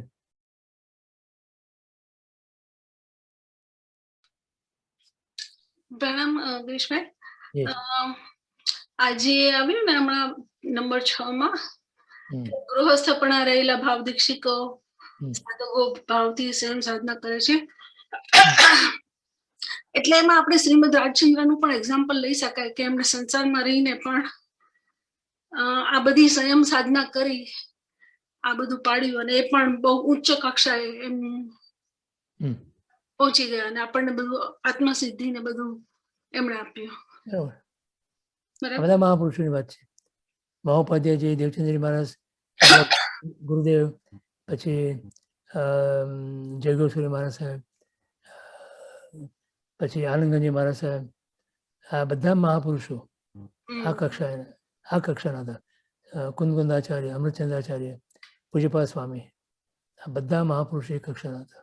એક કક્ષાએ પૂછે એટલે સંસારમાં રહીને પણ તમે એક કક્ષાએ પહોંચી શકો. સંસારમાં રહીને એક ભાવ દશામાં ના, એ જો સંસારમાં રહીને એ કક્ષાએ સીમિતપણે પહોંચી શકો તમે. સીમિતપણે. ક્યારેય પણ તમે એમ નહીં માનો કે સંસારમાં રહીને તમે પૂર્ણપણે એની પ્રાપ્તિ કરી શકો. એ 3 કાળમાં ના બને. બરાબર. એવા કોઈ અપવાદ રૂપે ભરત ચક્રવર્તી જેવા કે મરુદેવા માતા જેવા એ અપવાદ છે, એ રાજમાર્ગ નથી. અને એ મહાપુરુષ પણ શું કહે છે પોતે, આટલી કક્ષાએ પહોંચેલા, અપૂર્વ અવસર એવો ક્યારે આવશે, ક્યારે થઈશું બાહ્યાંતર નિર્ગ્રંથ જો. બહાર અને અંતર બંને રીતે નિર્ગ્રંથ થવાની વાત કરે છે ત્યાં. સમજાણું? એટલે એ પણ સીમિત એમ જ ઈચ્છે છે. સીમિત થાય, પણ પછી થોડા ભાવોમાં એને આગળ પહોંચી. એ જુદી વાત છે, બરાબર. એ બધી એ જુદી વાત છે. પણ એ મહાપુરુષો પણ રાજમાર્ગ જ શોધે છે, રાજમાર્ગ જ કહે છે અને રાજમાર્ગની જ પુષ્ટિ કરે છે. અપવાદ માર્ગ અમુક જીવો કરતા તો એટલીસ્ટ આ ગૃહસ્થપણામાં રહેલા ભાવ દીક્ષિત સાધકો ભાવથી સંયમ સાધના કરી અને પામી શકે, જરૂર પામી શકે, પામી શકે. એની ના નથી, સિદ્ધાંતમાં છે જ, પણ વ્યવહારની અંદર એ બહુ કઠિન છે, કોઈ વિરલા કરી શકે. સાચી વાત છે. ધારો કે ભરત ચક્રવર્તી મહેલમાં ઉભા ઉભા કેવળ જ્ઞાનની પ્રાપ્તિ કરે, મરુદેવા માતા હાથીની અંબાડી ઉપર કેવળ જ્ઞાનની પ્રાપ્તિ કરીને મોક્ષે જઈ શકે? બની શકે? ના બની શકે એવું નથી. પણ સિદ્ધાંતની અપેક્ષાએ અથવા તો રાજમાર્ગની અપેક્ષાએ તો આ માર્ગ છે. માટે એ બધા આમ જ ગાઈ ગયા કે અપૂર્વ અવસરે એવો ક્યારે આવશે, ક્યારે થઈશું બાહ્યાંતર નિર્ગ્રંથ. એકલા અંદરથી અમે નિર્ગ્રંથ છીએ, એમને બણગાનથી ફૂટ્યા, એમણે ફૂંક્યા. સમજાણું? અમે અંદરથી નિર્ગ્રંથ છીએ એવા બણગા નથી ફૂંક્યા એમણે. એમણે એમ કીધું કે અમારે પણ આ માર્ગ જ અમારા માટે યોગ્ય છે, બધા માટે એ જ યોગ્ય છે. કેટલી જગ્યાએ લખ્યું છે નિર્ગ્રંથ નિર્ગ્રંથ મહામુનિઓને નમસ્કાર હો. હા, સીમિત કક્ષાએ પહોંચી શકો. પોતાની દશા એવી હતી કે પોતે નહોતા લઈ શક્યા દીક્ષા, સંસારનો ત્યાગ નહોતા કરી શક્યા, પણ એનો ખેદ હતો એમને.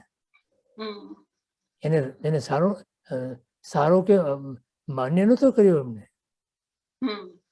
હવે આપણે આ અત્યારે એમ કહીએ કે એમને પણ આમ કર્યું તો આપણે પણ એમ કરવા જોઈએ, આપણે તો રખડી પડીએ. સમજ્યા છે? આપણે રબડી પડીએ, રખડી પડીએ, અને આપણે તો એવું જ ગોતતા હોઈએ. હા,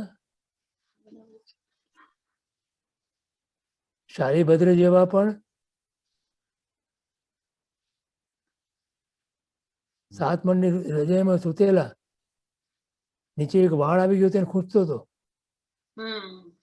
એ બધું મૂકીને ચાલી નીકળે કે નહીં?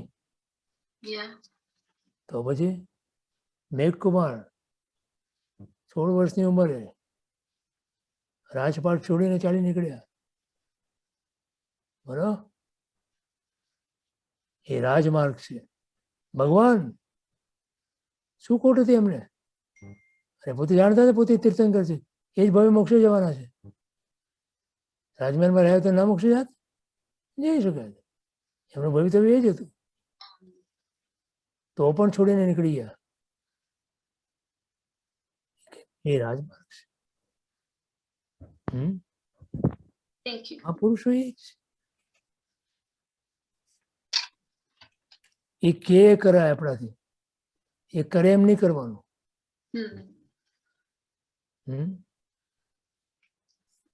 જો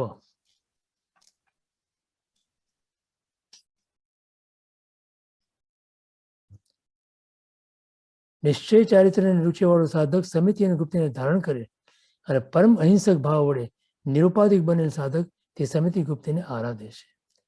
પરમ કલ્યાણને સાધવા માટે જે તત્પર બન્યા છે તેવા શ્રમણ, ભિક્ષુ, માહણ અને યતિરૂપ સાધકના ગુણોની શ્રેણીને હું એટલે કે દેવચંદ્ર ગાઉં છું. આ પ્રમાણે એમણે 9 કડીની અંદર પોતે શું કહેવા માંગે છે એની વાત કરે છે. હવે શું કહે છે એ આપણે હવે પછીના સ્વાધ્યાયમાં વિચારશું. બરાબર? ચાલો, કોઈ પ્રશ્ન છે કઈ? નહીં તો સર્વમંગળ. પ્રશ્ન દેખાતા નથી કે સાહેબ? સર્વમંગળ માંગલ્યમ સર્વ કલ્યાણ કારણમ પ્રધાનમ સર્વધર્માણમ જૈનમ જયતિ શાસનમ. સદગુરુ દેવ કી જય. મહાવીર સ્વામી ભગવાન કી જય.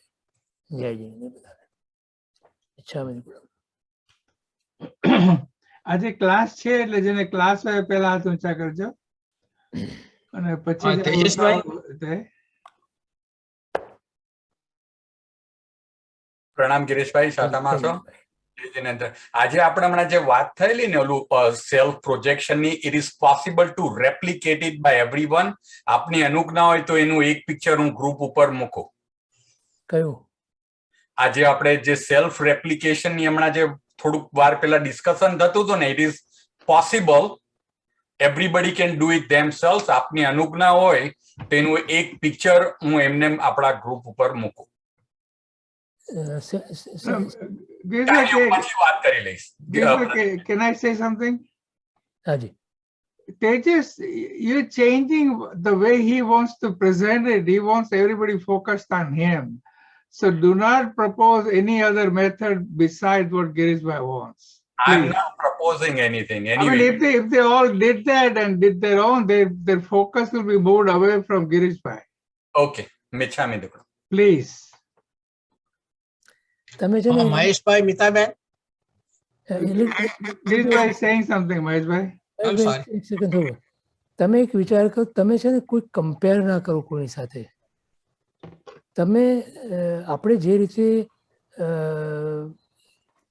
ગુરુદેવની આજ્ઞા પ્રમાણે આપણે જે રીતે આ ગ્રંથનો અભ્યાસ કરવો છે ને એ રીતે આપણે કરી રહ્યા છીએ અને એ રીતે તમને આ ગ્રંથમાં શું કહેવા માગે છે એ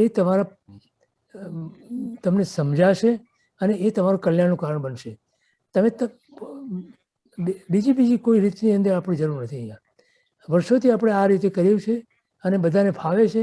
સો we don't want to change that.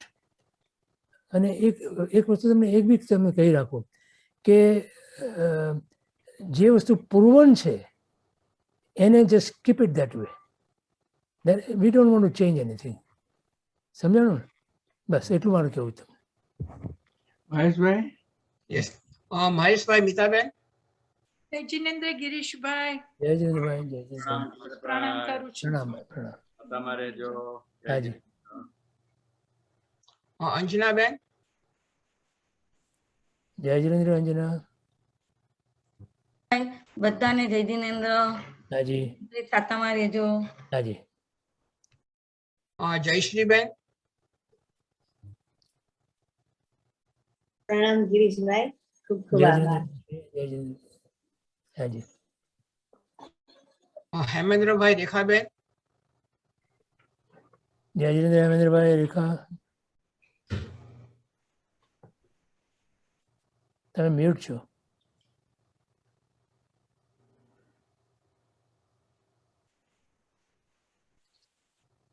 Mute છો તમે હેમેન્દ્રભાઈ.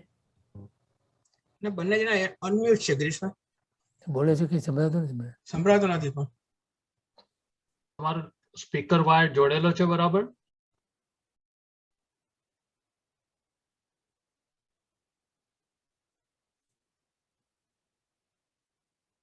ચાલો આગળ વધો. પુષ્પાબેન, જય જિનેન્દ્ર મામી. ખાતામાં છો ને? હા બસ બરોબર છે. ખાતામાં રહેજો. Thank you so much. હાજી. બહુ સુંદર પુસ્તક દેખાય છે. વીણાબેન, જય જિનેન્દ્ર વીણા. જય જિનેન્દ્ર ગિરીશભાઈ, શ્રોતામાં રહેજો. બહુ મજા આવી, સરસ સમજાયું. Very good, thank you. Harshaben, જય જિનેન્દ્ર. પ્રણામ ગિરીશભાઈ, વંદન કરું છું. જય જિનેન્દ્ર. સાતામાં છો? મારી તબિયત સારી છે, આપની સાચવજો. જી જરૂર. થેન્ક યુ, ખૂબ ખૂબ આભાર તમારો. જી. અલકાબેન, જય જિનેન્દ્ર ગિરીશભાઈ, પ્રણામ. જય જિનેન્દ્ર. જય જિનેન્દ્ર. સત્તામાં હશો? હાજી. પ્રદીપભાઈ શાહ ફ્રોમ ટોરન્સ. હાજી, સાતામાં છો ગિરીશભાઈ? હા બસ બરોબર છે. સાતામાં રહેજો. Thank you. કિશોરીબેન, જય જિનેન્દ્ર ગિરીશભાઈ. જય જિનેન્દ્રબેન. જય જિનેન્દ્ર. પ્રણામ. પ્રણામ. આભાર, ખૂબ ખૂબ મિચ્છામિ દુક્કડમ. રૂપાબેન, શ્રીધરભાઈ, જય જિનેન્દ્ર રૂપા શ્રીધર. શાતામાં છો? હા દેવગુરુ પાસે બરોબર છે. એવું લાગે છે કે સાહેબજીના આપણને બબ્બે ગ્રંથનો આમ લાભ મળે છે એટલો આનંદ થાય છે. સારું ને એકદમ. તો પછી અસ્ત તમારે ઉઘડી ગયા એકદમ એકદમ. બરોબર. અને એ બી પાછું તમે સમજાવો છો એટલે વધારે. હું ક્યાં સમજાવું છું? આ ગુરુદેવ એવા બ્રહ્મા નહીં રહેવાનું. હા નહીં. ગુરુદેવને કહેજે. હા લખું છું. લખ. બરોબર ને. જી. ચંદ્રિકાબેન. જય જય ચંદ્રિકાબેન. જય જિનેન્દ્ર ગિરીશભાઈ, થેન્ક યુ, તમે સારું સમજાવ્યું. પ્રણામ. પ્રણામ. યોગેશભાઈ સૌરભબેન. જય જિનેન્દ્ર યોગેશ સૌરભ. જય જિનેન્દ્ર ગિરીશભાઈ, સાતામાં છો? હા દેવગુરુ પાસે બરોબર છે. પ્રણામ કરું છું. પ્રણામ કરીએ છીએ. હાજી. ઈલાબેન. જય જિનેન્દ્ર ઈલા. જય જિનેન્દ્ર ગિરીશભાઈ, પગે લાગુ છું. શાતામાં છો? હા બસ દેવગુરુ પાસે. સાતામાં રહેશો જી. જી. દીનાબેન. જય જિનેન્દ્ર દીના. જય જિનેન્દ્ર ગિરીશભાઈ, પાય લાગુ છું. જય જિનેન્દ્ર. Thank you so much. સાતામાં રહેશો જી. હાજી. Thank you. માલાબેન. જય જિનેન્દ્ર ગિરીશભાઈ. જય જિનેન્દ્ર માલા. જય જિનેન્દ્ર. પ્રણામ. પ્રણામ. સાતામાં રહેશો. જરૂર. મહેશભાઈ હેમેન્દ્રબેન લઈ લેજો ફરીથી. રેખાબેન. જય જિનેન્દ્ર ગિરીશભાઈ, સોરી દિનેશભાઈ કે મ્યુટ થઈ ગયું હતું, સોરી. જય જિનેન્દ્ર. જય જિનેન્દ્ર. હા સાતામાં રહેજો. જય હાજી. કલ્પનાબેન. જય જિનેન્દ્ર ગિરીશભાઈ. જય જિનેન્દ્ર કલ્પના. સાતામાં. હા બસ બરોબર છે. સાતામાં રહેજો. હા જય જિનેન્દ્ર. નવીનભાઈ સ્મિતાબેન. જય જિનેન્દ્ર નવીનભાઈ. પ્રણામ Girishbhai, thank you so much for new friend.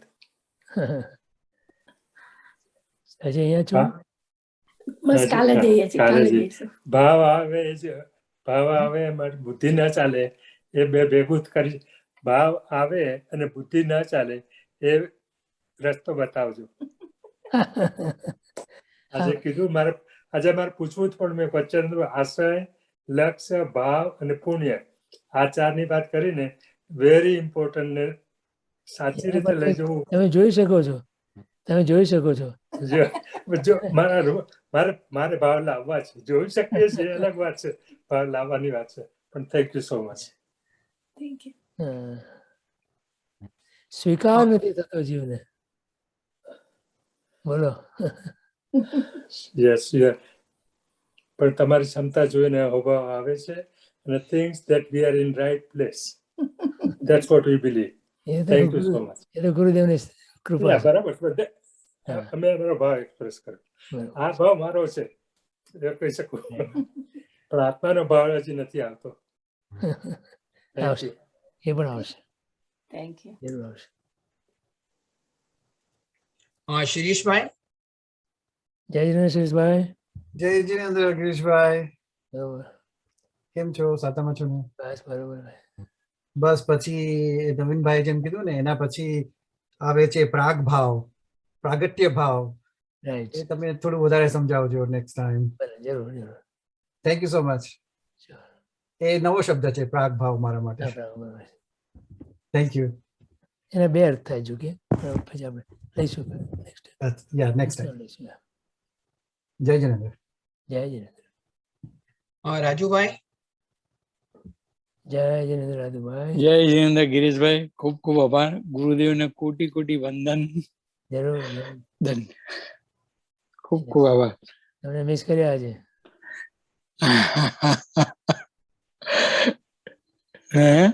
કેવી રીતે? સન્ડેથી ડેપ્યુટેશન આવ્યું હતું.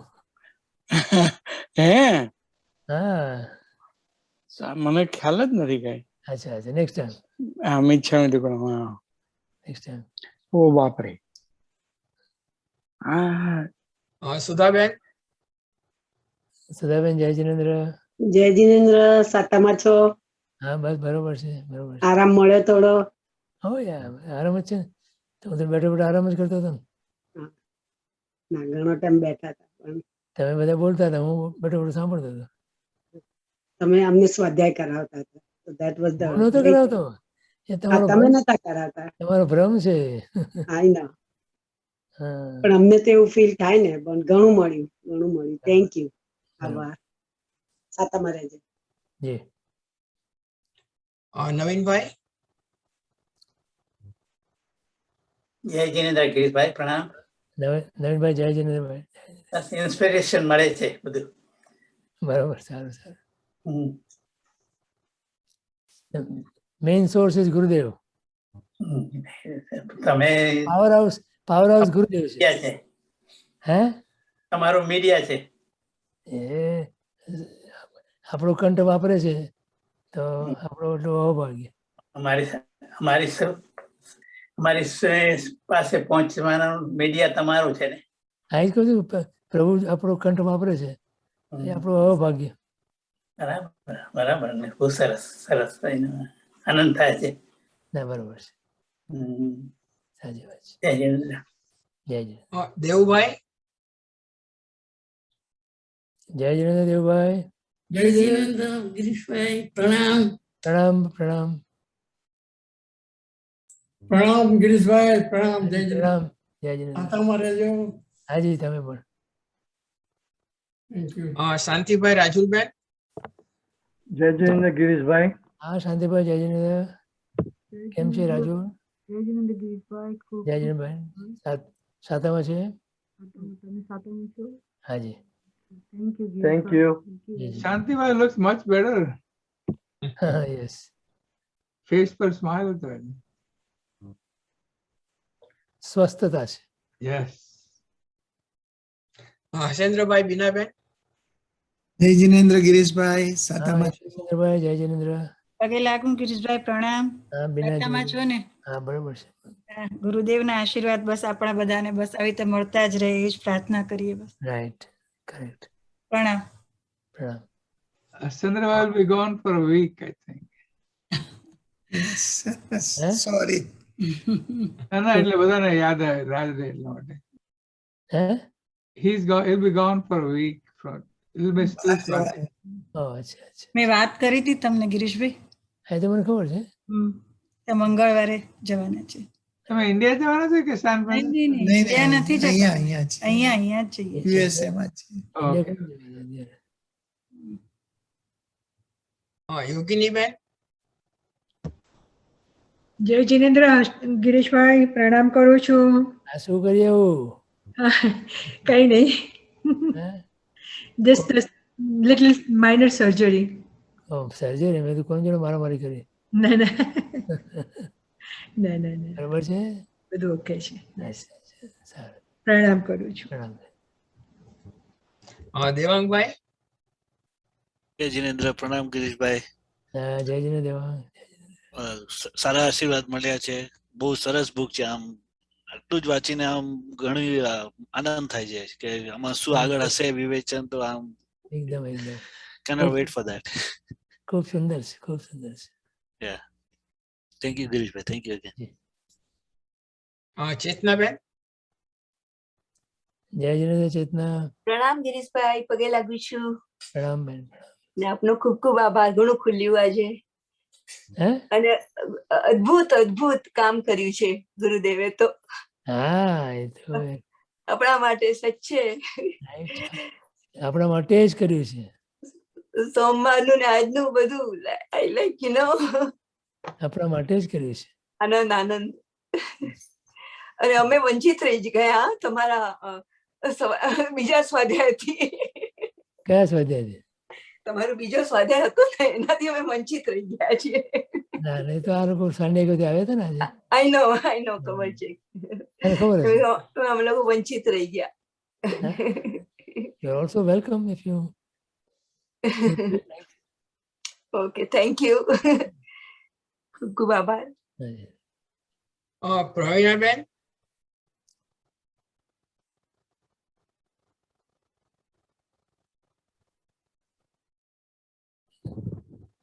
ઉર્વશીબેન. જય જિનેન્દ્ર ઉર્વશીબેન. જય જિનેન્દ્ર ગિરીશભાઈ, ચરણ સ્પર્શ ને પાયવંદન પૂરેપૂરા ભાવથી સ્વીકારજો. જરૂર જરૂર. તમે સાથામાં? આ તમારી કૃપાથી સરસ. Thank you thank you thank you. કેટલું સરસ છે. આઈ એમ સો હેપી તમે લીધું છે. મેં તો ગુરુદેવ આજ્ઞા હતી કીધું. ના પૂજ્યશ્રી નો તો કઈ કહેવાપણું નથી, તમારું બી કઈ કહેવાપણું નથી. Thank you. એમણે આપણને બરોબર યથોચિત સમય મોકલી આપ્યું આશીર્વાદ. બસ આશીર્વાદ ને લાયક રહીએ તમારા બંનેના, એવી જ આપણે યાચના. રાઈટ.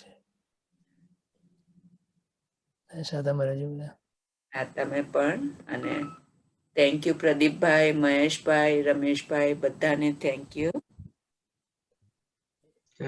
JSSD પાઠશાલા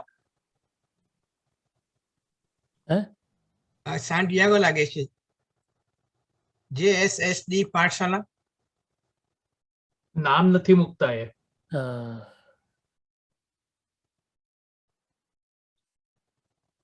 રમેશભાઈ. જય જિનેન્દ્ર રમેશભાઈ. જય જિનેન્દ્ર ગિરીશભાઈ. સાતામાં પ્રણામ કરું છું. સાતામાં રહેશોજી. હાજી. પ્રદીપભાઈ. ઘણો ઘણો આભાર ગિરીશભાઈ. જય જિનેન્દ્ર અને મિચ્છામિ દુક્કડમ. મિચ્છામિ દુક્કડમ. મિચ્છામિ દુક્કડમ. જય જિનેન્દ્ર ગિરીશભાઈ. થેન્ક યુ મહેશભાઈ. જય જિનેન્દ્ર. જય જિનેન્દ્ર મહેશભાઈ. ત્રણેય ભાઈઓને પ્રદીપભાઈ, રમેશ. જય જિનેન્દ્ર. Thank you so much Pradeepbhai, Maheshbhai, Rameshbhai. અને અગેન પ્રણામ ટુ ગિરીશભાઈ. આભાર. જય જિનેન્દ્ર. ત્રિપુટી બંધુને પ્રણામ ને આભાર. બધા આવી ગયા ગિરીશભાઈ. હાજી. ઓકે. બરાબર. તમે રજા લઈએ સાહેબ? હાજી. જય જિનેન્દ્ર બધાને. જય જિનેન્દ્ર. Thank you.